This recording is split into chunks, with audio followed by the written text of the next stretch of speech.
L'apprentissage anticipé de la conduite. Cette formation s'adresse aux personnes âgées d'au moins 16 ans. Elle comporte deux périodes. Une période de formation initiale dispensée dans une auto-école. Durant cette phase d'apprentissage, l'élève doit passer une évaluation de départ et bénéficier d'au moins 20 heures de conduite. Avant de pouvoir accéder à la deuxième phase, l'élève doit réussir l'ETG et le moniteur doit lui valider son attestation de fin de formation prouvant que le niveau de l'élève est suffisant. Une période de conduite accompagnée dont la durée ne peut être inférieure à un an et supérieure à 3 ans à compter de la date de la délivrance de l'attestation de fin de formation. La période de la conduite accompagnée. Au cours de cette période, l'élève doit parcourir 3000 km accompagné par une personne âgée de 28 ans révolue et titulaire depuis au moins 3 ans du permis de conduire catégorie B.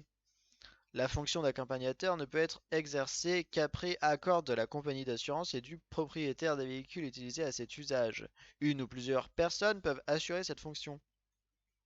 Les véhicules utilisés durant cette période de conduite accompagnée doivent être équipés de deux rétroviseurs latéraux, l'un situé à gauche réglé pour l'élève, l'autre situé à droite réglé pour l'accompagnateur. Un disque signifiant conduite accompagnée doit être apposé à l'arrière du véhicule.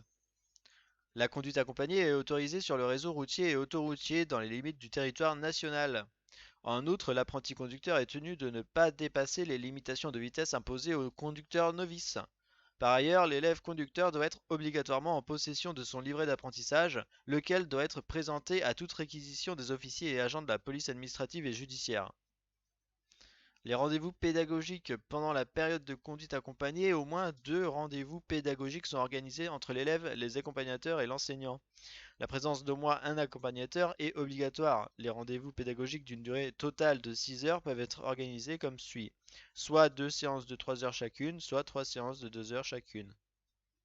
Il comporte une phase de circulation d'une heure et une phase théorique pour le temps restant. L'enseignant doit traiter obligatoirement les thèmes concernant la fatigue, la vigilance, l'assurance, la vitesse et l'alcool. Les rendez-vous pédagogiques se déroulent de la façon suivante. Le premier entre 4 et 6 mois après la fin de la formation initiale. Cette période doit correspondre à un parcours d'au moins 1000 km de conduite accompagnée. Le second, dans les 2 mois avant la fin de la période de conduite accompagnée. Il doit intervenir lorsque 3000 km ou plus ont été parcourus. Une fois la période de conduite accompagnée terminée, l'élève pourra se présenter à l'examen du permis de conduire.